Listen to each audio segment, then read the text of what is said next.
Hallelujah. प्रभु आप सभी को बड़ी बरकत दे, बड़ी आशीष दे। आप सभी बड़े प्रेम से बैठ सकते हैं अपनी अपनी जगह पर। खुदा आपको बहुत सारी बरकत दे, आशीष दे। सभी तैयार हैं? आमीन। सभी तैयार हैं? आमीन। सभी तैयार हैं? आमीन। Hallelujah, hallelujah. प्रभु आप सभी को बड़ी बरकत दे, बड़ी आशीष दे। और संत मत्ती की इंजील 13 अध्याय और उसकी हमने 8 आयत पर हमने थोड़ा गौर करना है। और ये 8 आयत जो है यहाँ पर लिखा है, पर कुछ बीज अच्छी भूमि पर गिरे और फल लाए, कोई 100 गुना, कोई 60 गुना, कोई 30 गुना। और 9 आयत में लिखा है, जिसके कान है वो सुन ले। Hallelujah, hallelujah. और इसमें से मैं एक छोटा सा विषय लेना चाहता हूं। विषय छोटा है लेकिन बड़ी बरकत वाला है। हालेलुया। कैसा है? बरकत वाला है, आशीष वाला है। और मैं इसमें लेना चाहता हूं, नए वर्ष के लिए है ये, कि प्रभु में फलवंत होने का ये साल है। कलीसिया के लिए, कलीसिया के भाई बहनों के लिए, आपके लिए, आपके बच्चों के लिए, आपके परिवार के लिए मैं ये चाहता हूं कि ये नया साल आपके लिए फलवंत होने वाला साल बने। Hallelujah, hallelujah. अब पिछले साल जब हमने प्रचार किया तो मैंने यहाँ पर बताया था कि खुदा आपके लिए बहुत सारे दरवाजों को खोलने के लिए जा रहा है। किस किस को याद है ये? आपके लिए परमेश्वर ने बहुत सारे द्वार खोलने के लिए जा रहा है। अब द्वार हमेशा हम सोचते हैं कि आशीष वाला ही द्वार है। और लिखा है कि वचन जो होता है, कलाम जो है, ये बहुतों के लिए आशीष लेकर आता है और कईयों के लिए ठोकर का कारण भी होता है। Hallelujah, hallelujah. इसलिए पिछले साल में, पिछले दिनों में, पिछले महीनों में हमने बहुत सारी ऐसी बातें देखी, सुनी, परखी। और कुछ बातें हमारे जीवन में बहुत सारी बरकतें लेकर आई, कुछ बातें हमारे जीवन में कड़वी बातें लेकर आई। लेकिन इस बार मैं चाहता हूं कि इस बार मैं दुआ करता हूं कि आप अपने आप को प्रभु के लिए समर्पण करें। इस बार अगर हम नए साल में प्रवेश करें तो हम अपने आप को ही यहोवा परमेश्वर को क्या करें? समर्पण करें। हालेलुया। अपने आप को पवित्र बनाए रखें, ईमानदार बने रहें और पाक पवित्र बने रहें। हालेलुया। इस बार मैं ये दुआ करूंगा आपके लिए कि आप सभी जब नए साल में प्रवेश करें तो हम पूरी रीति से, जैसा कि प्रभु का वचन कहता है, हम पवित्रता के साथ, निर्मलता के साथ, शुद्धता के साथ, नए विचारों के साथ और अपने आप को ही हम यहोवा परमेश्वर को समर्पित करेंगे। Hallelujah, hallelujah. पिछले साल दुआएं बहुत हुई, बहुत प्रार्थनाएं हुई, उपवास रखे गए, प्रभु भोज हुए, ये सब चलता रहेगा। लेकिन होता क्या है, अब हमने क्या करना है? अब हमने अपने जीवन के बारे में विचार करना है। नए साल में प्रवेश करने से पहले कहां पर हम कमजोर हुए, कहां पर हम बलवंत हुए, हमने इन बातों के बारे में विचार करना है, सोचना है। जब शाम को बंदगी होगी तो वहां पर सभी को 2-2 मिनट दिए जाएंगे अपने पिछले जीवन पर विचार करने के लिए। कहां हम कमजोर रह गए थे, कहां हम बलवंत हुए, कहां हमने आशीष पाई, कहां हमने कुछ ऐसा गलत पाया, तो हम यहोवा परमेश्वर की उपस्थिति में आने से पहले अपने आप को समर्पण करेंगे। हालेलुया। कितने तैयार हैं? आमीन। सभी तैयार हैं? आमीन। और जरूरी है कि हमें खुदा के आगे अपने हृदय को समर्पण करना ही चाहिए। Hallelujah, hallelujah. अब देखिए, पवित्र आत्मा की अगर हम बात करें तो पवित्र आत्मा की तुलना किसके साथ की गई है? कबूतर के साथ। और कबूतर, बाइबल कहती है, हमारे युग के नबी ने कहा है कि कबूतर एक ऐसा पक्षी है जिसके अंदर पिता नहीं होता है। और आप जानते हैं कि पिते का काम क्या होता है? सारी कड़वाहट को, जो कुछ भी आप खाते हैं वो उसे पचाता है, गालता है, उसे साड़ता है। और इसके अंदर क्या होती है? एक कड़वाहट होती है। अगर पिता शरीर में फट जाए तो व्यक्ति मर भी सकता है। ये इतना खतरनाक होता है। इसलिए कई बार कई भाई बहन जब उनके पित्ते में कभी प्रॉब्लम होती है तो वो क्या करते हैं? ऑपरेशन करवा देते हैं, पित्ता ही बाहर निकाल दिया। लेकिन ये क्या करता है? इसका काम क्या होता है? इसके अंदर क्या होता है? इसके अंदर अमल होता है, और जो कुछ भी आप खाते हैं उसे ये पचाता है। और ये सिर्फ कबूतर के अंदर नहीं होता है। कबूतर के अंदर क्यों नहीं होता भाई? क्या उसे खाने की जरूरत नहीं है? क्या उसे पचाने की जरूरत नहीं है? और नबी कहता है, बाइबल कहती है कि कबूतर जो है ये एक पूरी तरह से शुद्ध पक्षी है। और थोड़ा सा इसके बारे में बताना चाहता हूं कि इसकी तुलना पवित्र आत्मा से क्यों की गई है। लिखा, इसके दाहिनी तरफ 9 पंख होते हैं, और इसकी जो पूंछ होती है वो वहां पर 5 पंख होते हैं। अब आप जानते हैं कि इसके जो दाहिनी तरफ 9 पंख किसको बयान करते हैं? बाइबल में लिखा पहला करंथियां और उसकी 12 आयत में 12 अध्याय में पढ़ने वाला लिखा है कि पवित्र आत्मा के कितने वरदान हैं? 9। ये 9 वरदान है। और पवित्र आत्मा के फल कितने हैं? 9 हैं। 9 फल हैं। हालेलुया। पवित्र आत्मा के जो गुण हैं वो 7 है, लेकिन 5 जो इसकी पूंछ में पंख होते हैं वो अनुग्रह को बयान करते हैं। 5 प्रकार की सेवकाई को बयान करते हैं। हालेलुया। इसीलिए पवित्र आत्मा की तुलना कबूतर के साथ की गई है। Hallelujah, hallelujah. और नबी कहता है, बाइबल कहती है, कबूतर में एक खास गुण पाया जाता है। वो खास गुण पता क्या है? God bless you. बाइबल में और हमारे युग के नबी ने कहा कि कबूतर में एक खास गुण क्या है? जब आप उसे उड़ाते हैं, छोड़ते हैं, तो वो चला जाता है लेकिन फिर वापिस आता है। ऐसा ही होता है। आमीन। जिन्होंने कबूतर पाले होते हैं वो अच्छी तरह से जानते हैं। और फिर क्या होता है? जब आप उसे दूसरी बार छोड़ते हैं वो फिर वापस आता है, लेकिन जब आप उसे तीसरी बार छोड़ते हैं वो फिर वापस आता है, लेकिन जब आप चौथी बार छोड़ते हैं फिर वो वापस नहीं आता है। ऐसा क्यों होता है? कबूतर की तुलना पवित्र आत्मा से की गई है। किसके साथ की गई है? पवित्र आत्मा के साथ उसकी तुलना की गई है। जब आप एक सांसारिक पक्षी को यानी कि कबूतर को छोड़ते हैं वो जाता है लेकिन फिर आता है, दूसरी बार छोड़ते हैं जाता है फिर वापस आ जाता है, और तीसरी बार छोड़ते हैं फिर वापस आ जाता है, लेकिन चौथी बार क्यों नहीं आता है? ये एक विश्वासी की उदाहरण है। आप जब पवित्र आत्मा को शोकित करते हैं, जब आप पवित्र आत्मा के खिलाफ या वचन के खिलाफ, वचन से बाहर होते हैं, तो क्या होता है? पवित्र आत्मा आप जब उसे छोड़ते हैं लेकिन पवित्र आत्मा फिर आता है।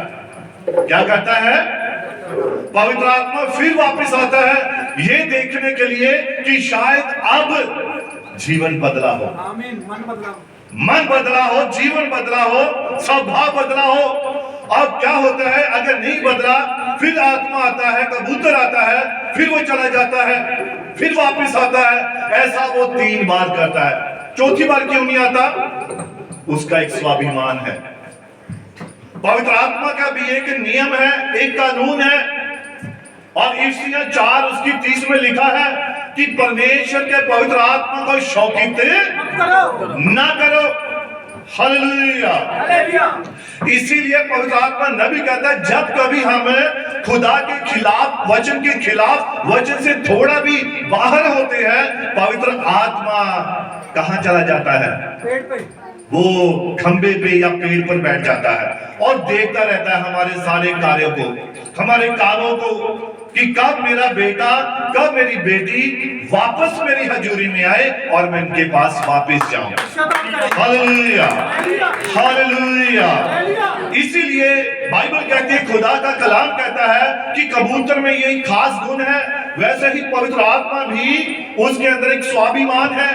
क्या परमेश्वर की ईगो नहीं है, अनख नहीं है परमेश्वर में? आमीन है। बाइबल तो कहती है हमारा परमेश्वर अनखी परमेश्वर है, अनख रखने वाला परमेश्वर है, जलन रखने वाला परमेश्वर है। वो कभी भी गलत के साथ साथ नहीं देता है।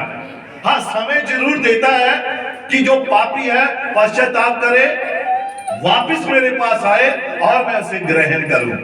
Hallelujah, hallelujah.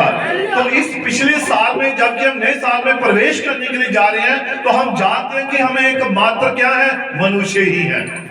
क्या है? हम मनुष्य हैं। हम मात्र एक मनुष्य ही हैं। हम यहोवा के आगे, अपने खुदा के आगे कुछ भी नहीं है। हालेलुया। तो इसीलिए हमें अपने पिछले जीवन से तौबा करके, अपनी पिछली गलतियों से, पिछले गुनाहों से हमें खुदा की उपस्थिति में नए साल में जब प्रवेश करना है, तो एक नए आत्मा के साथ प्रवेश करना है, ताकि यहोवा परमेश्वर हमारे ऊपर भरोसा कर सके। Hallelujah, hallelujah. और इसको इफिसियों की पत्री 4 उसकी 30 में पढ़ते हैं, इसको थोड़ा पढ़िए। इफिसियों की पत्री 4 उसकी 30 आयत। ਅਤੇ ਪਵਿੱਤਰ ਆਤਮਾ ਅਤੇ ਪਰਮੇਸ਼ਰ ਦੇ ਪਵਿੱਤਰ ਆਤਮਾ ਨੂੰ ਜਿਹਦੇ ਨਾਲ ਨਿਸਤਾਰੇ ਦੇ ਦਿਨ ਤੀਕ ਤੁਹਾਡੇ ਉੱਤੇ ਮੋਹਰ ਲੱਗੀ ਹੋਈ ਹੈ। और पवित्र आत्मा जो यहोवा की ओर से आता है और तुम्हारे उद्धार के दिन तक तुम्हारे ऊपर क्या लगी हुई है? मोहर लगी हुई है। और अपनी इस बुलाहट को, अपनी इस चुनाव को हमने खत्म नहीं करना है। हमने इस मोहर को, इस बुलाहट के साथ नए साल में प्रवेश करना है। क्यों? क्योंकि हम चुने हुए लोग हैं। हमारे ऊपर पवित्र आत्मा ने अपनी मोहर लगा रखी है। Hallelujah, hallelujah. हाँ, इसको थोड़ा पढ़िए। ਅਤੇ ਪਰਮੇਸ਼ਰ ਦੇ ਪਵਿੱਤਰ ਆਤਮਾ ਨੂੰ ਜਿਸ ਦੇ ਨਾਲ ਨਿਸਤਾਰੇ ਦੇ ਦਿਨ ਤੀਕ ਤੁਹਾਡੇ ਉੱਤੇ ਮੋਹਰ ਲੱਗੀ ਹੋਈ ਹੈ, ਉਦਾਸ ਨਾ करो। सब आप पवित्र आत्मा को उदास मत करें। कैसे उदास करते हैं? जब हम वचन से थोड़ा सा भी साइड में हटते हैं। हाँ जी, पढ़िए। सब कुड़कतन, क्रोध, कोप, रोड़ा अते दुर्वचन सारी बुराई से ने तुहातों दूर हो। और इन सारी बातों को अपने जीवन में से निकालना है, क्योंकि हमारे ऊपर मोहर लगी है। किसकी मोहर लगी है? पवित्र आत्मा की मोहर लगी हुई है। और जिसके ऊपर पवित्र आत्मा की मोहर लगी है, उसे तो पूरी तरह से पाक और पवित्र होना है। हालेलुया। रैप्चर बहुत नजदीक है। हर बार कहता हूं, उठाया जाना बहुत ही नजदीक है। और जिसके ऊपर ये स्टैंप, ये मोहर लगी हुई है, आप इस मोहर में बने रहिए। Hallelujah, hallelujah. हाँ, पढ़िए इसको और आगे। अते तुसी एक दूसरे उते कृपावान अते तरसवान हो। अब पवित्र आत्मा का जो एक अनुग्रह है, एक दूसरे के ऊपर क्या रहो? कृपा में रहो, तरसवान रहो। अपने भाइयों के ऊपर, अपनी बहनों के ऊपर, अपनी कलीसिया के भाई बहनों के ऊपर क्या रहो? मेहरबान रहो, दयावान रहो, कृपावान रहो, क्योंकि ये ही पवित्र आत्मा को भाता है। इसलिए मोहर लगी हुई है। हाँ जी, पढ़ेंगे इसको और आगे। अते एक दूसरे को माफ करो। और एक दूसरे को क्या करो? माफ करो, क्षमा करो। हाँ जी, पढ़िए। जिवें परमेश्वर ने भी मसीह विच तुहानू माफ किया। जैसे परमेश्वर ने, यहोवा ने मसीह में तुम्हें माफ किया है। यीशु मसीह जब क्रूस पे चढ़ा हुआ था, तो जानते क्रूस पर चढ़ने से पहले यीशु मसीह के साथ क्या क्या किया गया था? सभी जानते हम। दाढ़ी उसकी खींची गई थी, है ना? उसके मुंह पर थूका गया था, उसके सर पर कांटों का ताज डाला गया था और उसे गालियां दी गई, उसकी निंदा की गई। मेरे ख्याल से जितना प्रभु यीशु मसीह को शर्मिंदा किया गया, आज तक किसी व्यक्ति को ऐसा शायद नहीं हुआ है। Hallelujah, hallelujah. और जब यीशु मसीह के वही सैनिक, वही रोमी लोग, वही ग्रंथी, वही फरीसी जब उसे क्रूस के ऊपर चढ़ा रहे थे, तो यीशु मसीह क्या कह रहा था? प्रभु ने माफ कर, हे पिता इन्हें माफ कर। ये है पवित्र आत्मा का काम। हे पिता इन्हें क्षमा कर, माफ कर। और ये पवित्र आत्मा का क्या है? एक मसा है, एक अभिषेक है। जब ये मसा, ये अभिषेक आपके ऊपर होगा तो आप जरूर एक दूसरे को माफ करेंगे। Hallelujah, hallelujah. इसको थोड़ा आगे बढ़ेंगे। हाँ, 32 आयत। एक दूसरे पर कृपालु और कृपा में हो, एक दूसरे पर कृपालु और कृपा में हो, और जैसे परमेश्वर ने मसीह में तुम्हारे अपराध क्षमा किए, जैसे परमेश्वर ने मसीह में तुम्हारे अपराध क्षमा किए हैं, वैसे ही तुम भी एक दूसरे के अपराध क्षमा करो। वैसे ही तुम भी एक दूसरे के अपराध क्षमा करो। हालेलुया।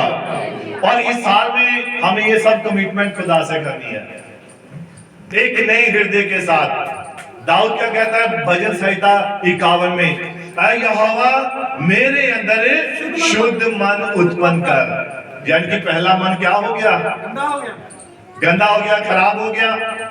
उसमें जलन थी, उसमें कुड़तन थी, उसमें वैर था, उसमें विरोध था, उसमें गालियां थी, उसमें निंदा थी, उसमें हर प्रकार की बुराई आ गई। इसलिए दाऊद कहता है अपने वचन में, अपने कलाम में उसने कहा कि ए यहोवा क्या कर, मेरे अंदर शुद्ध मन उत्पन्न कर और नया आत्मा दे। पर कौन सा आत्मा? पवित्र आत्मा, स्थिर आत्मा। कौन सा आत्मा? स्थिर आत्मा। होता क्या है, हम चर्च में दुआ करते हैं, प्रार्थना करते हैं, प्रभु आज के बाद ये काम नहीं होगा, है ना? ऐसा बोलते हैं, प्रभु अब मैं ऐसा नहीं करूंगा, अब मेरे द्वारा ऐसी बात नहीं होगी। लेकिन दूसरे दिन फिर से वही बातें। तो इसीलिए हमने नए साल में प्रवेश करने से पहले अपने आप को वचन के द्वारा पूरी तरह से पाक और पवित्र करना है, और उस अनुग्रह में, उस कृपा में हमने बने रहना है। Hallelujah, hallelujah. हाँ पढ़िए। हाँ ठीक है, आज खत्म हो गया 32 आयत। और इस साल आपने अपनी देहों को, ध्यान से सुनिए थोड़ा इस बात को, इस साल आपने अपनी देहों को, यानी कि ये शरीर, इन्हें पवित्र होने के लिए देना है। जैसा कि पहला पत्रस 2 अध्याय और उसकी पहली आयत को हम पढ़ेंगे। पहला पत्रस 2 अध्याय और उसकी पहली आयत। इसलिए सब प्रकार का वैर भाव और छल और कपट और डाह और निंदा को दूर करके नए जन्मे हुए बच्चों के समान निर्मल आत्मिक दूध की लालसा करो। अब किसकी लालसा करनी है? हमें फिर से वो बच्चों वाला स्वभाव चाहिए। कौन सा? सभी बोलेंगे कौन सा स्वभाव चाहिए? बच्चों वाला स्वभाव चाहिए। और पिछले समय में क्या होता था, नबियों के ऊपर आत्मा आता था लेकिन फिर चला जाता था। क्या होता था? आत्मा आता था लेकिन वापिस चला जाता था। लेकिन जब प्रभु यीशु मसीह आया तो दाऊद वहां पर 51 भजन में कह रहा है कि मुझे नया मन दे और स्थिर आत्मा दे। अब यीशु मसीह जब बपतिस्मा लेकर आया तो पवित्र आत्मा लिखा उसके ऊपर उतरा और ठहर गया।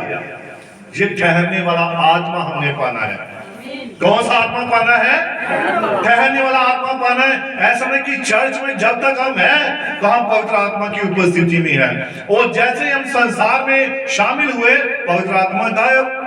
हमें ऐसा आत्मा नहीं पाना है। नए साल में प्रवेश करना है तो स्थिर आत्मा लेकर ही जाना है। Hallelujah, hallelujah. कितने तैयार है स्थिर आत्मा पाने के लिए? आप सभी को खुदा के सामने अपने हृदय से समर्पण करना पड़ेगा, तब प्रभु आपको स्थिर आत्मा देगा, ठहरने वाला आत्मा देगा, और वो जो ठहरने वाला आत्मा होता है हर बात में आपकी अगुवाई करेगा। फिर चाहे आप किस भी स्थान में क्यों ना खड़े हो, आप कहीं भी क्यों ना हो, पवित्र आत्मा आपको हर बात की अगुवाई करेगा। जब आप कुछ गलत कर रहे होंगे, शराब पी रहे होंगे, पवित्र आत्मा आपको रोकेगा, मेरे बेटे ये गलत काम है।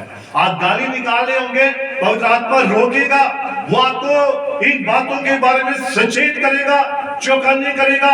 हालेलुया। इसीलिए ये काम किसका है? पवित्र आत्मा का, जो ठहरने वाला आत्मा है। वो हमेशा आपकी अगुवाई वचन की ओर करेगा। Hallelujah, hallelujah. इसलिए सब प्रकार का वैर भाव और छल और कपट और डाह और निंदा को दूर करके नए जन्मे बच्चों के समान निर्मल आत्मिक दूध की लालसा करो। अब ये आत्मिक दूध क्या है? खुदा का कलाम है। ये वचन है। बाइबल को लगातार पढ़ना है। हमारी बात खुदा के साथ होती नहीं है, इसीलिए हमें बार बार समझाना पड़ता है। जो व्यक्ति, मैं बार बार कहता हूं, जो व्यक्ति प्रार्थना करता है ना, उसकी खुदा से बात होती है। खुदा के साथ उसकी क्या होती है? बात होती है। और उसका स्वभाव, उसकी बातें, उसके देखने का तरीका, उसके सुनने का तरीका, उसके चलने का तरीका बता देता है कि ये दुआ करता है और ये खुदा से बातें करता है। प्रार्थना क्या है? प्रार्थना बातचीत है। क्या है प्रार्थना? बातचीत। प्रार्थना बातचीत है। जब आप प्रार्थना करते हैं तो आप अपने पिता से बात कर रहे होते हैं। Hallelujah, hallelujah. इसलिए हमें किस चीज की जरूरत है? हमें पवित्र आत्मा पाने की जरूरत है और स्थिर आत्मा नए सिरे से डालना है। Hallelujah, hallelujah. हाँ, इसको थोड़ा और आगे पढ़ेंगे। ताकि उसके द्वारा उद्धार पाने के लिए बढ़ते जाओ। ताकि उसके द्वारा उद्धार पाने के लिए बढ़ते जाओ। हाँ जी। क्योंकि तुमने प्रभु की कृपा का स्वाद चख लिया है। क्योंकि तुमने किसका स्वाद चख लिया है? प्रभु की कृपा का। प्रभु की कृपा का स्वाद चख लिया है। आपको पता कि मसीह कैसा भला है? है ना? 34 जबूर में लिखा है, परख कर देखो यहोवा कैसा भला है। और जिन्होंने परखा है उन्होंने स्वाद चख भी लिया है कि यीशु मसीह के बगैर कुछ भी नहीं है। उसके बगैर ना हम चल सकते हैं, ना देख सकते हैं, ना सुन सकते हैं, जब तक वो ही हमारी अगुवाई ना करे। हालेलुया। और संत यूहन्ना की पत्री में लिखा है, यीशु मसीह ने, सच्ची दाखलता मैं हूँ, जो डाली मेरे साथ जुड़ी रहती है वही फलवंत होती है। ये कौन सा साल है? ये अब फलवंत होने का साल है।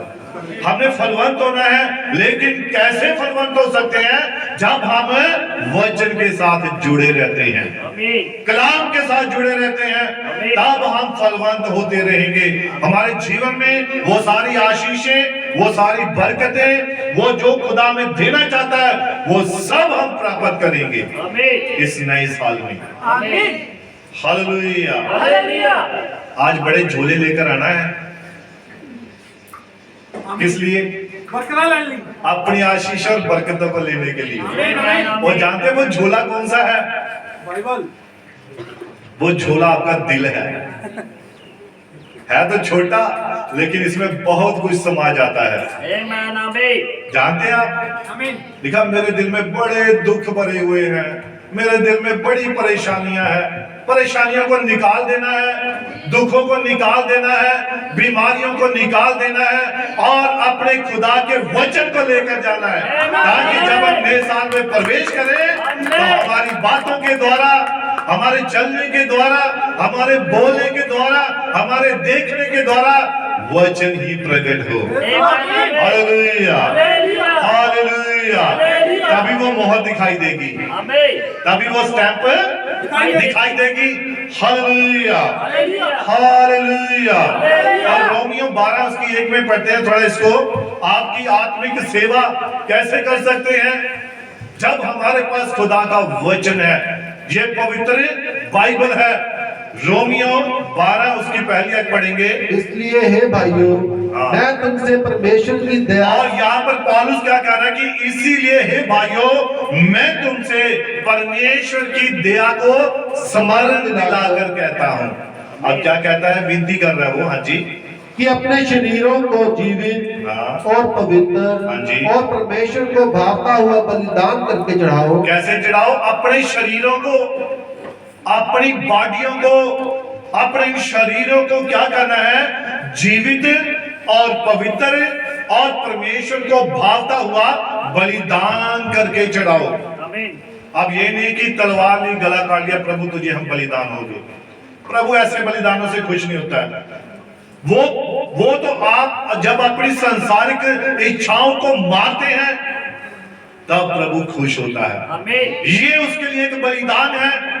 जब आपके आगे कोई और वस्तु, संसार का काम आ गया, संसार की बात आ गई और आपने उस काम को नकार दिया, मना कर दिया, और पहल किसे दी? परमेश्वर को दिए बच्चे। अपने यहोवा परमेश्वर को, उसके वचन को, तब ये आपके लिए एक बलिदान ठहरता है। तब ये आपके लिए एक आशीष लेकर आता है, क्योंकि आपने खुदा को पहल दी है। Hallelujah, hallelujah. हाँ जी, पढ़िए। यही तुम्हारी आत्मिक सेवा है। और यही तुम्हारी आत्मिक सेवा है। शारीरिक सेवा तो बहुत कर ली, अब आत्मिक सेवा की बारी है। कौन सी? शारीरिक सेवा, एक दूसरे को घूसे मार लिए, ये बड़ी शारीरिक सेवा कर ली। एक दूसरे के खिलाफ बोल लिया, झगड़ा कर लिया, निंदा कर ली, ये कर लिया, वो कर लिया, रिश्तेदारों के खिलाफ, भाई बहनों के खिलाफ, ये शारीरिक सेवा बहुत हो गई। अब आत्मिक सेवा करनी है। और आत्मिक सेवा कैसे है?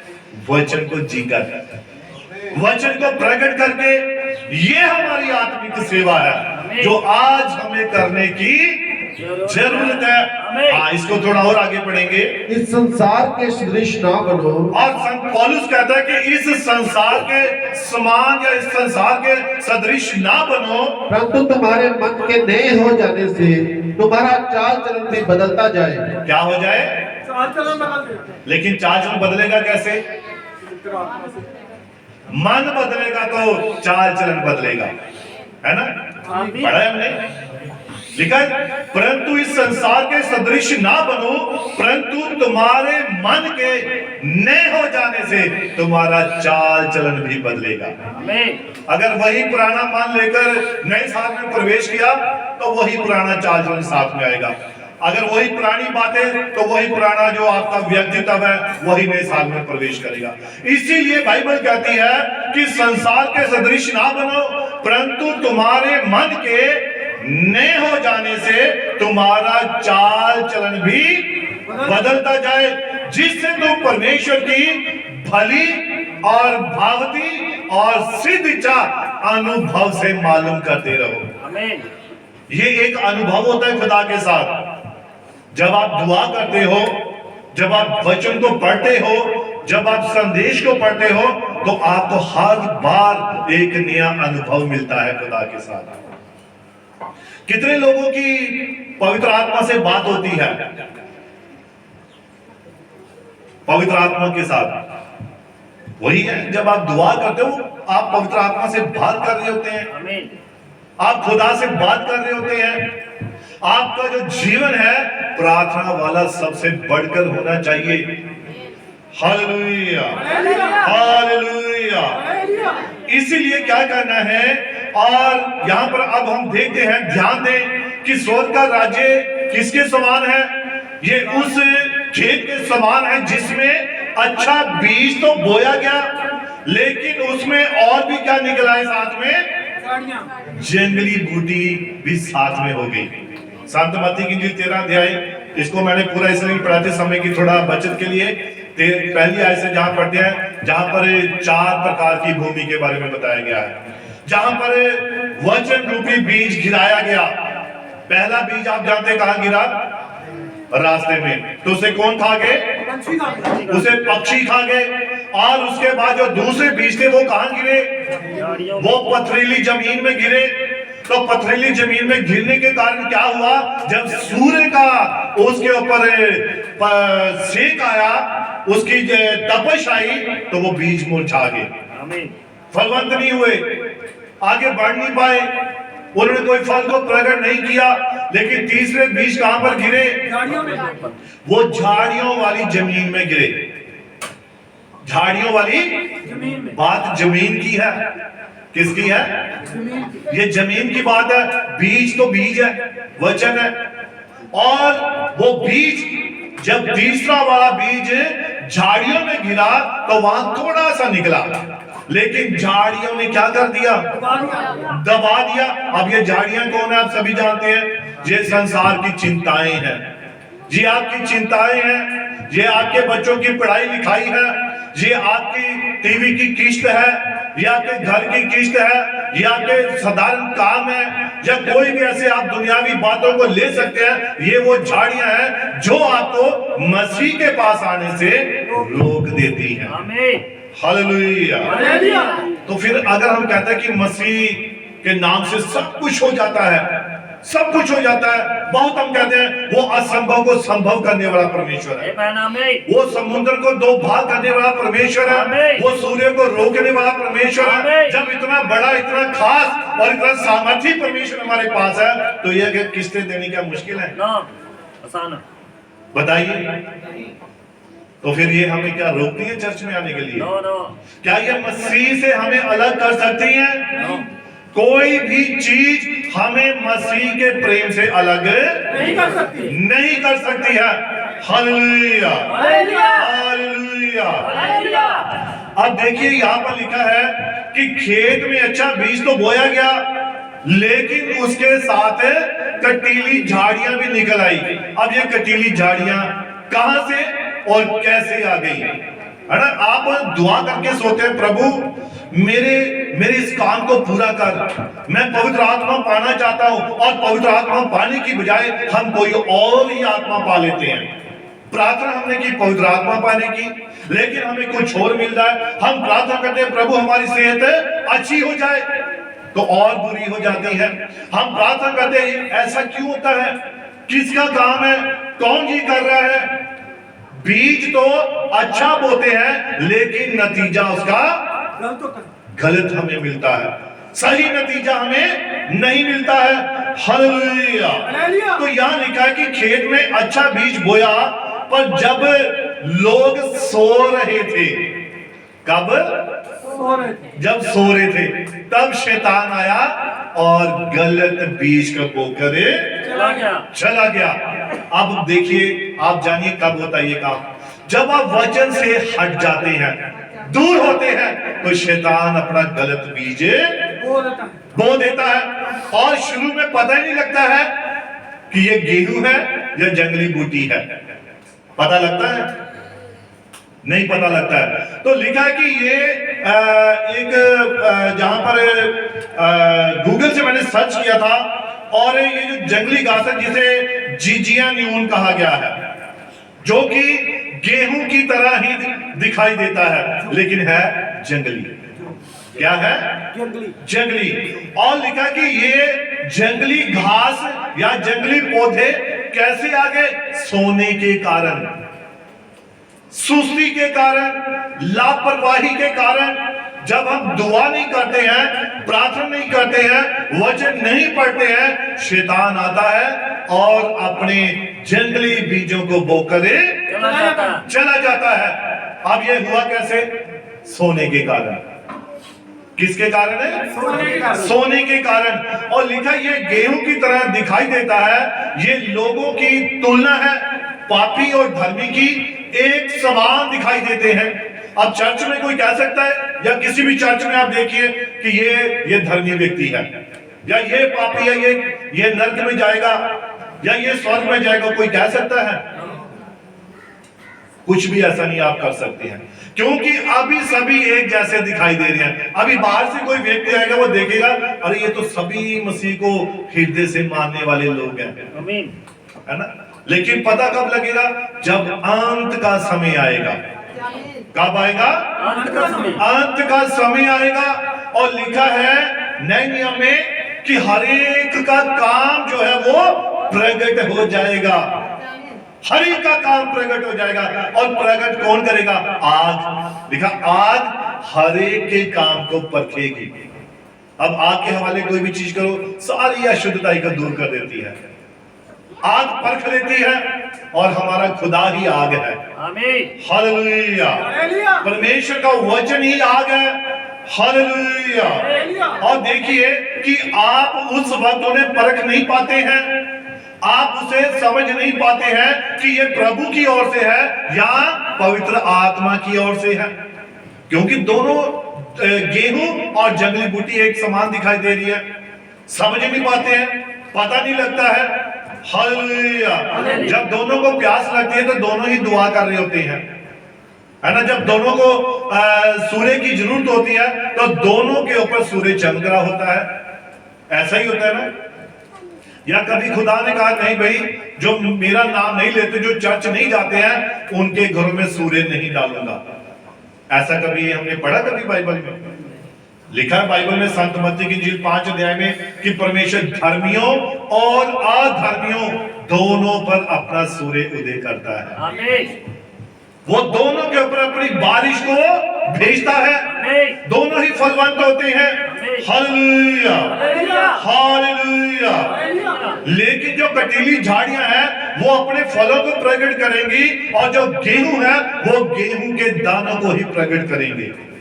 हालेलुया। अब देखिए कि पवित्र आत्मा आपसे क्या करता है? बातें करता है। जब आप सो रहे थे तो बैरी ने आपके जीवन में काम किया। जब आप आत्मिक तौर पर सो रहे थे, संसारिक तौर पर रात को सभी सोते हैं, सोना भी जरूरी है, अच्छी बात है। लेकिन जब आप आत्मिक तौर पर सो जाते हैं तब बैरी शैतान आता है और अपने कामों को, अपने बीजों को आपकी जिंदगी में बो देता है, बीज देता है। फिर वो काम प्रकट होना शुरू हो जाते हैं। इसीलिए क्या क्या जरूरत है? हमें जागने की जरूरत है। आमीन। किस चीज की जरूरत है? सही बहनें बोलेंगे हालेलुया, हालेलुया, हालेलुया। और हमें किस चीज की जरूरत है? आत्मा में जागने की जरूरत है। और जगा हुआ व्यक्ति कभी ठोकर नहीं खाता है। कि खाता है? नहीं खाता है, क्योंकि उसकी आंखें खुली से पता आगे पत्थर पड़ा है, भाई मैं इसके साइड से निकलूंगा। तो जो सोया व्यक्ति है और नींद में चल रहा है तो वो क्या करे? हर बार ठोकर खाता जाएगा। तो इसीलिए बाइबल कहते हैं कि पवित्र आत्मा आपसे जब बातें करता है और आपको वो बताना चाहता है, सचेत करना चाहता है, चौकन्नी करना चाहता है, लेकिन हम क्या करते हैं? जब आप सो रहे थे तो बैरी ने आकर अपने बीजों को आपके अंदर बो दिया। और लिखा जब आप आत्मिक तौर पर सो रहे थे, शैतान तब आपका इस्तेमाल करना शुरू कर देता है। जब हम आत्मिक तौर पर सोते हैं, आत्मिक तौर पर हमारा जीवन सो रहा होता है, सुस्त होता है, प्रार्थना नहीं है, वचन नहीं है, तब शैतान अपने जंगली बीजों को बीज देता है। हमने नए साल में प्रवेश करना है। किस में प्रवेश करना है? नए साल। सभी ने करना है। आमीन। कितने हैं तैयार जो प्रवेश करना चाहते हैं? आमीन, आमीन। God bless you. खुदा आपको बड़ी बरकत दे, बड़ी आशीष दे। और शैतान क्या करता है? कभी झूठ बुलवाता है, कभी झगड़ा, कभी गलत काम, कभी भाई बहनों के खिलाफ बुलवाना और बातें करवाना, सबसे खास बुड़बुड़ाना। ये सब जैसे इजरायली बुड़बुड़ाए थे मूसा के खिलाफ, तो क्या हो गए? सब इजरायली नाश हो गए। तो ये शैतान का काम होता है। और वो आपके जीवन में जब हम आत्मिक तौर पर सो जाते हैं तो वो अपने बीज को आकर बीज देता है। हालेलुया। और देखिए कि अब आपने अपने आप को शैतान का इस्तेमाल होने के लिए बहुत मौके दे दिए, बड़े मौके दे दिए शैतान को। चल हट, अब कोई तेरी जरूरत नहीं है, मैं अपने भाई से प्रेम करता हूं, मैं अपनी बहन से प्रेम करता हूं, मैं अपनी कलीसिया से प्रेम करता हूं। शैतान को डांटिए। अब आपके पास समय, जागिए। और लिखा है कि वैरी शैतान किसके समान है? फाड़ खाने वाले सिंह के समान है, जो इस ताक में रहता है कब मैं से अब वो कब हमला करता है शेर? जब हम चौकन्ने नहीं होते हैं, है ना? आपने कई बार फेसबुक पर देखा होगा, डिस्कवरी चैनल पर देखा होगा कि शेर कब हमला करता है जानवर पर? जब जानवर सतर्क नहीं होता है ना? जब वो अपने मगन हो जाता है घास खाने में, आपको टेंशन नहीं है, कोई चिंता नहीं है, तभी जाकर वो हमला करता है। इसी प्रकार से शैतान का काम है, जब हम दुआ नहीं करते हैं, प्रार्थना नहीं करते हैं, शैतान हमला करता है। Hallelujah, hallelujah, hallelujah. हालेलुया। इसलिए आपको अब आत्मिक रीति से जागना पड़ना है। शरीर में बहुत सो लिया, अब आत्मा में जाग जाए, अपने आप के लिए, अपने प्राणों के लिए, अपने बच्चों के लिए, अपने परिवार के लिए, अपने काम काज के लिए, अपनी आशीषों के लिए, अपनी चंगाई के लिए जाग जाए। लेकिन जागना किस वक्त है? बाइबल तो कहती है हमें भोर के समय जागना है। आमीन। प्रार्थना करते रहो। कब जागना है? भोर के समय। भोर के समय में। और लिखा है वचन में, परमेश्वर कहता है भोर ही भोर को मैं तुम्हारे सब शत्रुओं का क्या करूंगा? नाश करूंगा। अब ये भोर के समय में ये होता है। और होता कैसे है नाश? जब आप भोर के समय उठकर दुआ करते हैं, प्रार्थना करते हैं, तब आप अपने शत्रुओं का नाश कर रहे होते हैं। Hallelujah, hallelujah.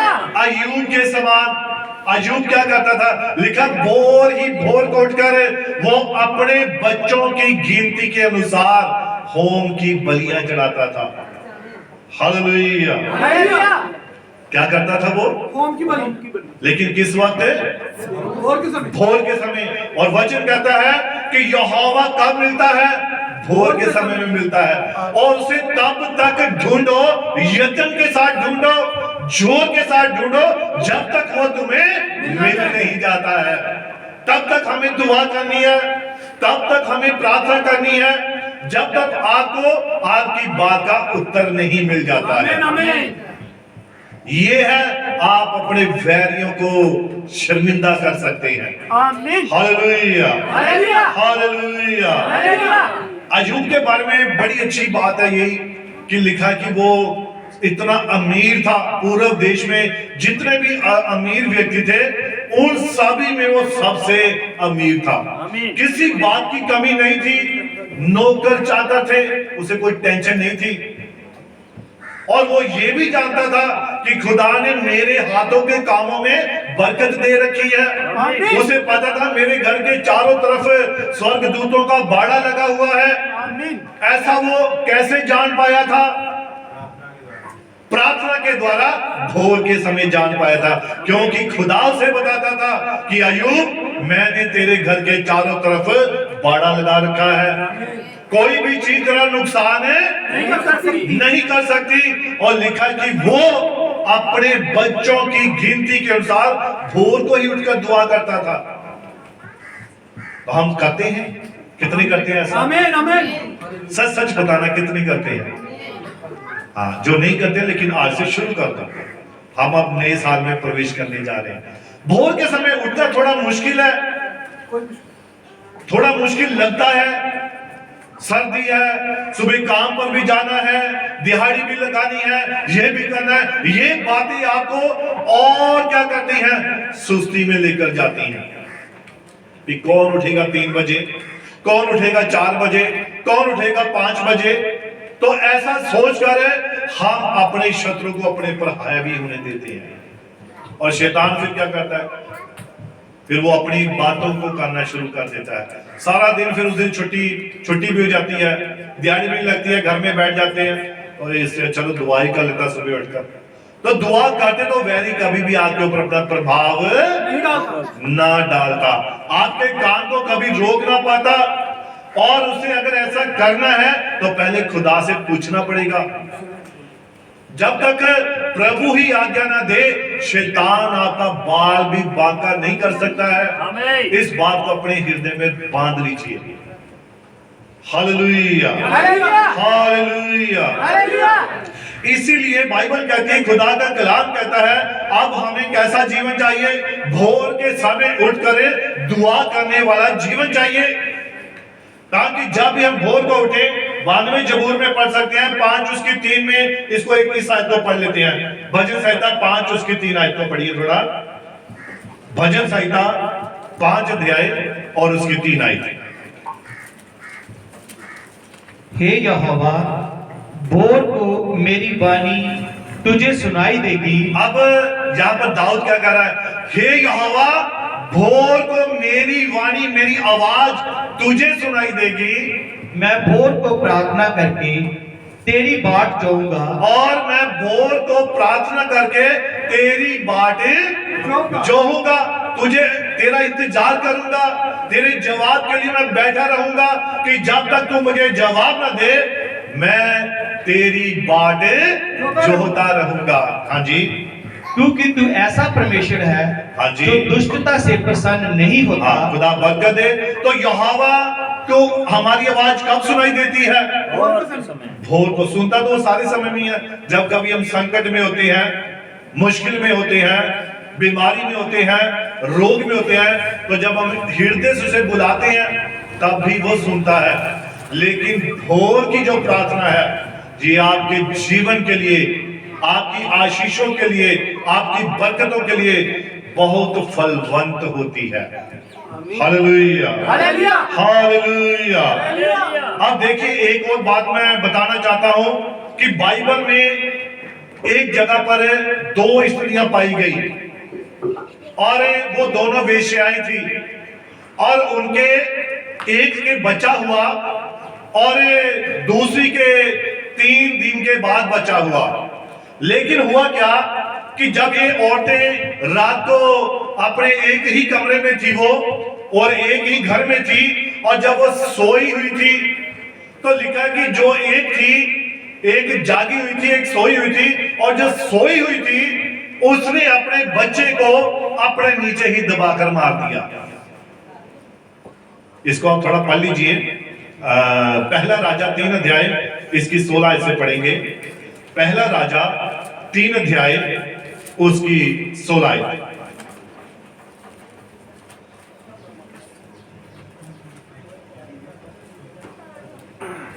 उस समय 2 वेश्याएं राजा के पास आकर उसके सम्मुख खड़ी हुई।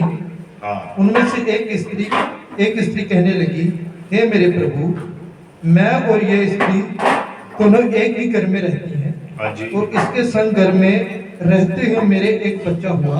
अब देखिए, ये 2 वेश्याएं हैं और ये राजा सुलेमान के पास गई है। किसके लिए? न्याय के लिए। किसके लिए? न्याय के लिए। और ये दोनों जब उसके पास गई है तो एक के हाथ में जिंदा बच्चा है और एक के हाथ में मरा हुआ बच्चा है।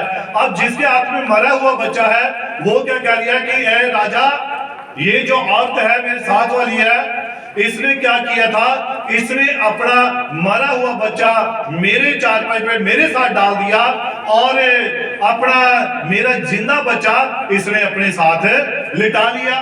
क्यों? क्योंकि रात को ये जब सोई हुई थी तो इसने अपने बच्चे को खुद के नीचे दबाकर, पता ही नहीं था। अब बाइबल कहती है, औरतें बाइबल में किसको बयान करती हैं? कलीसिया को बयान करती हैं। तो ये 2 कलीसियाएं हैं, एक जागी हुई है और एक सोई हुई है। अब सोई हुई कलीसिया क्या कर रही है? उसे होश ही नहीं है, उसे पता ही नहीं है, और वो क्या कर रही है? अपना नुकसान कर रही है। वो अपने बच्चों का नुकसान कर रही है, अपने कामों का नुकसान कर रही है, अपनी जिंदगी का नुकसान कर रही है। ये सोई हुई कलीसिया, लेकिन जागी हुई क्या कर रही है? वो दुआ कर रही है, वो प्रार्थना कर रही है, और वो अपने कामों को, अपनी बरकतों को, अपनी आशीषों को संभाल कर रखे हुए हैं, क्योंकि जागी हुई है। Hallelujah, hallelujah. आज इसको पढ़ेंगे और थोड़ा आगे। फिर मैंने चर्चा की, 3 दिन बाद ऐसा हुआ कि ये स्त्री भी चर्चा हो गई। और उसने बताया कि राजा, जब मेरे बच्चा हुआ तो 3 दिन के बाद इसके भी बच्चा हुआ। हाँ जी, पढ़िए। हम तो संगी संग थी और हम दोनों साथ साथी, हम दोनों को छोड़कर घर में और कोई भी ना था, और हम दोनों को छोड़कर घर में दूसरा कोई नहीं था। हाँ जी। और रात में इस स्त्री का बालक उसके नीचे दबकर मर गया। हाँ, क्या हो गया? मर गया। लेकिन हुआ कब ये? रात को। रात का वक्त था। और उसके बाद देखिए, रात को ही लोग सोते हैं ना, बाइबल कहती है। लेकिन ऐसे नहीं सोना कि कोई जो मर्जी करके चला जाए, गलत बीज बोकर चला जाए, चोरी करके चला जाए। लेकिन ये सो रही थी, लेकिन दूसरी वो भी तो औरत, उसके भी तो बच्चा था, फिर उसका बच्चा क्यों नहीं मरा भाई? वो भी तो सो रही थी, है ना, रात का वक्त था। लेकिन जो लापरवाह होकर सो रही थी, जिसके जीवन में कोई चिंता नहीं थी, जिसके पास कोई भी ऐसा वो नहीं था कि मैं अपने बच्चे से प्रेम करती हूं, तो उसने क्या किया? लापरवाही के साथ सो रही थी, तो पीठ के नीचे बच्चा दबाकर खुद ही मार दिया, पता नहीं लगा। तो अपना मरा हुआ बच्चा उसके साथ डाल दिया, उसका जिंदा बच्चा उठाकर अपने साथ ले लिया। अब देखिए, जो जागी हुई थी, इसको कब पता चला कि ये मेरा बच्चा नहीं है, ये मरा हुआ मेरा बच्चा, ये कब उसे बात पता चली? हाँ जी, पढ़िए आगे इसको। तब इसने आधी रात को उठकर, हाँ, तब तेरी दासी सो रही थी, और तब मेरा लड़का मेरे पास से लेकर अपनी छाती में रखा, हाँ जी, और अपना मरा हुआ बालक मेरी छाती में लटा दिया। हाँ, अब पढ़िए 21 आयत है। भोर को जब मैं अपना बालक दूध पिलाने को उठी, अब कब उठी है? भोर के समय में उठी है जी। ये खुदा से बातचीत का समय होता है। कौन सा समय होता है ये खुदा के साथ प्रार्थना का समय होता है। और लिखा है कि भोर को जब मैं अपना बालक दूध पिलाने को उठी, तब उसे मरा हुआ पाया, परंतु भोर को मैंने ध्यान दिया। इस आयत पर आप सभी ध्यान दीजिए, जिसके पास बाइबल है वो पढ़िए इसको, थोड़ा देखिए क्या लिखा है। हाँ, निकाल लिया आयत सभी ने? आप पढ़िए सभी।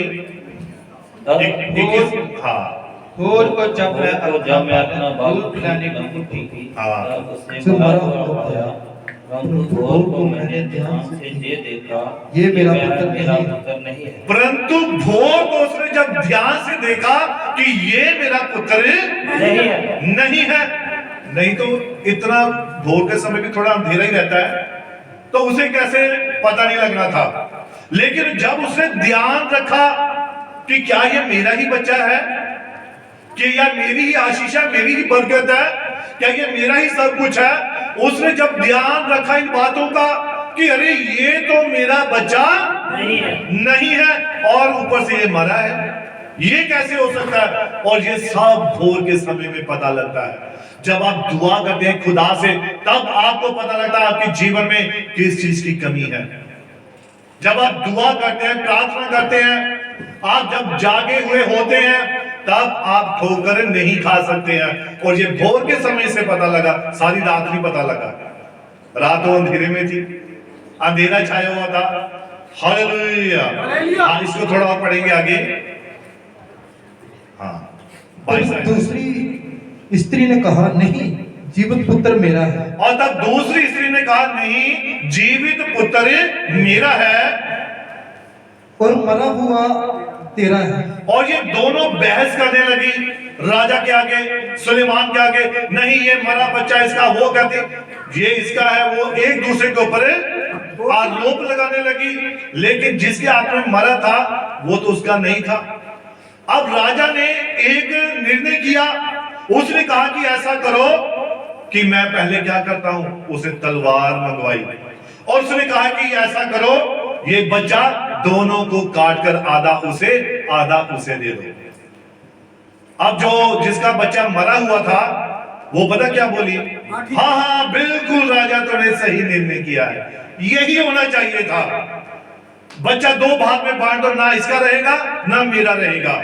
लेकिन जिसका बच्चा था वो बोल पड़ी, नहीं राजा ऐसा मत कर, ये जिंदा बच्चा इसी को ही दे दे, कम से कम मेरे सामने जिंदा तो रहेगा। तब राजा ने क्या कहा कि ये बच्चा जो है इसी औरत को दिया जाए। तो ये हमारी आशीषें, हमारी बरकतें कब गुम होती हैं? जब हम सोए हुए होते हैं, हमें पता नहीं चलता, हम समझ नहीं पाते हैं क्योंकि हम आत्मिक तौर पर सोए हुए हैं। अब हमें आत्मिक तौर पर जागना है। Hallelujah, hallelujah. और बाइबल कहती है आज आप अपने बच्चों को नींद में मार रहे हैं, वो भी गहरी नींद में सो गई कि शैतान ने बच्चे को क्या कर दिया, मार दिया। हालेलुया। आज आप भी आत्मिक रीति पर सो रहे हैं, शैतान आपके कामों को नष्ट कर रहा है, वो आपके जीवन में आपकी आशीषों को खत्म कर रहा है, वो आपके बच्चों की पढ़ाई को रोक रहा है, आपकी प्रार्थना को रोक रहा है, आपकी दुआ को रोक रहा है, आपको चर्च आने से रोक रहा है। क्यों? क्योंकि शैतान को पता ये सोए हुए हैं और सोए को जैसे मर्जी चला दो, जहां मर्जी ले जाओ, है ना। सोया व्यक्ति, एक बार मैं देख रहा था, एक व्यक्ति चारपाई पे सोया था और उन्होंने मजाक के तौर पर उस व्यक्ति को चारपाई समेत उठाया और पानी में फेंक दिया। अगर वो जागा तो कभी पानी में गिरता, वो कभी नहीं गिरता, लेकिन सोया था, लेकिन गहरी नींद में सोया हुआ था। ये गहरी नींद वाले लोग ही क्या होता है, हम अपनी आशीषों को गवाते हैं। हालेलुया। सोना भी जरूरी है, शारीरिक तौर पर हमें 8 घंटे की कम से कम नींद भरपूर चाहिए, लेकिन बिल्कुल गहरी नींद में सोना ये खतरनाक हो सकता है ना। ये चोर भी आ जाए, कुछ भी चुरा कर ले जाए, और ये तो बड़ी गहरी नींद से सुनते रही, पता नहीं लगे कदों आए। तो इसीलिए आत्मिक तौर पर जो सोते हैं उनकी आशीषों को, उनके कामों को शैतान नष्ट कर रहा है। हालेलुया। इसलिए क्या करना है, हमें आपस में भाईचारे का प्रेम रखना है, भाईचारे की प्रीति में आगे बढ़ना है, अपने युग के नबी की बात को सही ठहराना है। हालेलुया। लेकिन हमारा युग कौन सा है? यहाँ लिखा भाईचारे की प्रीति का युग, प्रेम करने का युग। हालेलुया। अब ये पवित्र आत्मा का युग है। योएल नबी की पुस्तक में लिखा है कि परमेश्वर कहता कि आखिरी दिनों में, अब ये कौन से दिन है? ये आखिरी दिन है। आखिरी दिनों में ऐसा होगा कि मैं अपना आत्मा तुम्हारे ऊपर उंडेल दूंगा। ये पवित्र आत्मा का युग है। अब हमें पवित्र आत्मा की स्टैंप हमारे पर लगी है तो उसे शौकित नहीं करना है। हमें तो इस प्रेम में, प्यार में, भाईचारे की प्रीति में नए साल में प्रवेश करना है, ताकि हम अपने आप को समर्पित करें और एक आत्मिक सेवा यहोवा के लिए तैयार करें। Hallelujah, hallelujah. और बाइबल कहती है जागने का मतलब क्या है कि ये जो दो स्त्रियां दो कलीसिया को बयान कर रही हैं, संसारिक कलीसिया और आत्मिक कलीसिया। संसारिक औरतें, आत्मिक औरतें, एक सोई है और एक सभी बोलेंगे, एक सोई है और एक सोई है, एक आप कौन से हैं? आप जागे हुए। तो आवाज भी फिर जागे हुए वालों की निकलनी चाहिए।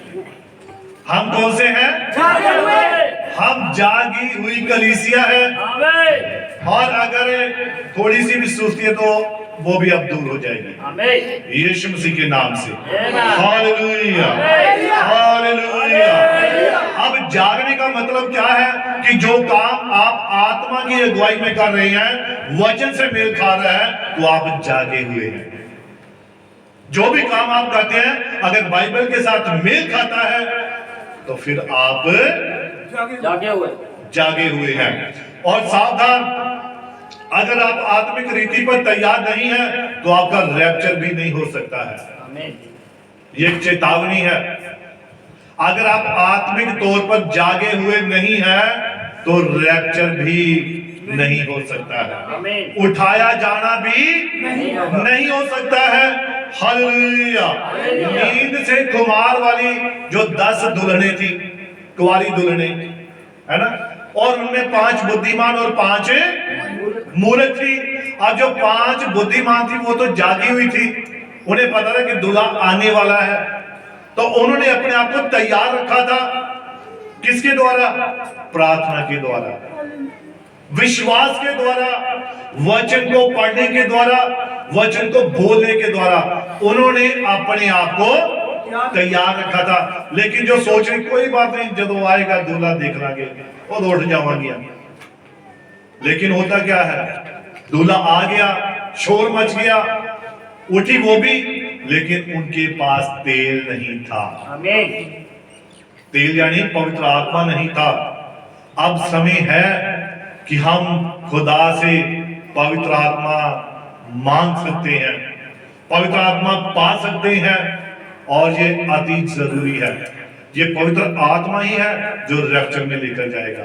वो देख रहा है, परख रहा है हमारे जीवन को, हमारे कामों को, हमारी बातों को, हम क्या कर रहे हैं, क्या बोल रहे हैं, क्या सुन रहे हैं, क्या देख रहे हैं, ये सब वो देख रहा है। ये सारी रिपोर्ट जा रही है। वो जाते हैं विजिलेंस वाले, जानते हैं आप, पता लगता है उनका, फिर वो रिपोर्ट यहाँ की गांव की तैयार करके भी ले गए, पता नहीं लगा भाई इनको कैसे पता लगा। वैसे ही पवित्र आत्मा रिपोर्ट तैयार कर रहा है। उसे पता है, एक एक के ऊपर निगाह रखे हुए है। तो इसलिए हम चाहते हैं कि हमारी रिपोर्ट सही हो, सही काम करो, है ना। जो बच्चा क्लास में फर्स्ट आता है ना, जो सारी पढ़ाई करके जाता है, तो क्लास में सबसे अगले बेंच पर ऐसे बैठा होता है, तो सभी फिर उसे चिढ़ रहे होते हैं, एक बड़ा पढ़ाकू लगता नहीं, है ना। तो वो क्या होता है, क्यों उन्होंने कुछ याद नहीं किया, इसलिए वो उसको ऐसा बोल रहे हैं। लेकिन जिसने नहीं किया वो फिर बेंच के पीछे ऐसे बैठे रहते हैं, मैडम कहीं मुझे ना देख ले, चल तू सुना भाई, है ना। पीछे चुप चुप के बैठ जाएंगे, तो जैसे पीछे जाएंगे, शुक्र है कि चल गई, है ना। तो ये क्या है, क्यों हमने तैयारी नहीं की। पर जब रैप्चर का समय आएगा, कहीं भी छुप जाओ, कहीं भी छुप जाओ, कुछ नहीं होने वाला, है ना। प्रभु ने क्या देखना, पवित्र आत्मा ने क्या देखना है, उसने तो आपका चाल चलन देखना है, आपका कैरेक्टर देखना है, जीवन देखना है। उसने आपका दिल देखना है, हृदय देखना है कि ये पुराना वाला है कि नया वाला है। तो इसलिए अपने आप को क्या करना है, तैयार करना है। अब नए साल में हम प्रवेश करने के लिए जा रहे हैं, तो हमें पूरी रीति से ईमानदारी के साथ चलना है, प्रेम में खास करके, जो कि सिद्धता का क्या है, कटिबंध है। प्रेम सिद्धता का कटिबंध है। इस प्रेम के बगैर हम अधूरे हैं। आमीन। अगर प्रेम नहीं है, कुछ भी नहीं है। चाहे जितना मर्जी मैं बढ़िया प्रचार कर लूं, जितनी मर्जी मैं आपको आयतें सुना दूं, जितना मर्जी आपको, अगर प्रेम नहीं है तो लिखा कुछ भी नहीं है। आमीन। चाहे भाषाएं हो, है ना, वो भी जाती रहेंगी, वरदान हो वो भी जाते रहेंगे। आज क्या है, चर्चेस में क्या हो रहा है, लोग चंगे हो रहे हैं, दुष्ट आत्मा निकाल दे, चल भाग, दुष्ट आत्मा से मजाक कर रहे हैं। तो नबी ने कहा है कि आपको उनके साथ फालतू बात करनी नहीं है। हम उनके साथ फालतू बात क्यों करें भाई, दुष्ट आत्मा को आते ही उलझाने के लिए, है ना। बहुत हम देखते हैं फिल्म, अरे वहां बड़े चमत्कार हैं, वहां बाइबल में लिखा है, वचन में लिखा है, और ये ही लोग खड़े होंगे, प्रभु तेरे नाम से दुष्ट आत्माएं निकाली, प्रभु तेरे नाम से बड़े बड़े काम किए। तब यीशु मसीह कहेगा, हे बुरियारो, मैं तुम्हें नहीं जानता, तुम कहां से हो, कौन हो। अब क्या वो कोई गलत काम कर रहे हैं, नहीं ना कर रहे, लेकिन कारण क्या है, जीवन जो मसीह चाहता है, पवित्र आत्मा उसका जीवन चाहता है, वो हमारे अंदर है। Hallelujah, hallelujah.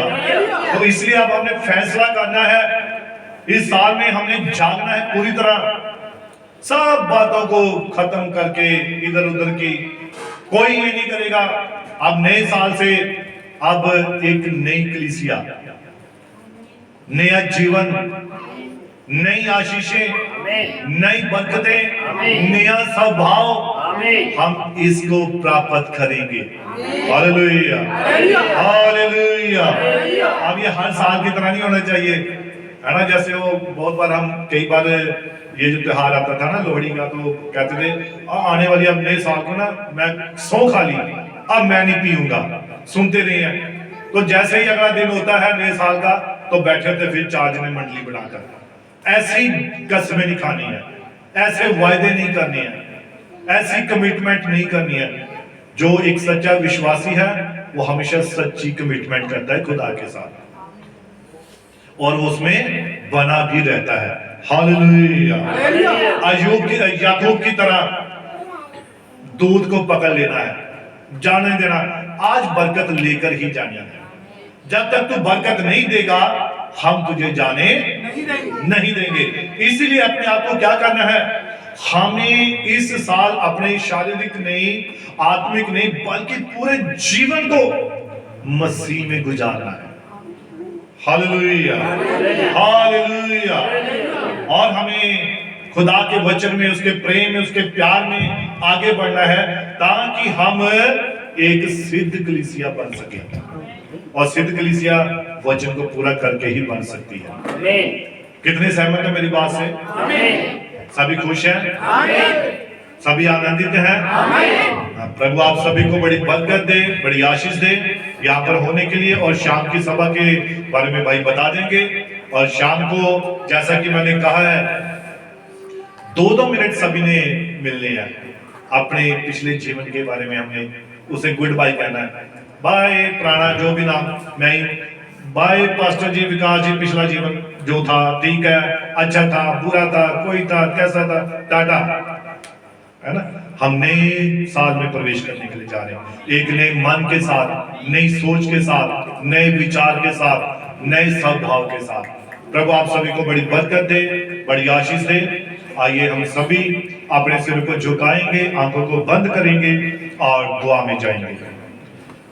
महान स्वर्गीय पिता प्रभु यीशु मसीह, तेरा धन्यवाद करते हैं प्रभु आज के सुंदर बढ़िया समय के लिए, जो समय तूने हमें दिया कि हम तेरे पाक और पवित्र नाम को महिमा दे प्रभु। और जैसा कि प्रभु यीशु मसीह तेरे वचन में हमने पढ़ा है प्रभु, कि वो प्रभु यीशु मसीहा ये प्रभु हमारे लिए एक फलवंत होने का साल बने प्रभु, कि हम अपने आप को तुझे समर्पित करें मेरे पिता। और पूरी रीति से जैसा कि प्रभु तेरा वचन कहता है, हम अपने जीवन को गुजार नहीं पाए प्रभु, और तेरे नाम को महिमा दे सके पिता, इसके योग्य बना प्रभु। सारी महिमा, सारा आदर तुझे ही देता हूं पिता। इस प्रार्थना को सुन कबूल कर, प्रार्थना प्रभु यीशु मसीह के नाम से मांगते हैं। आमीन, आमीन, आमीन।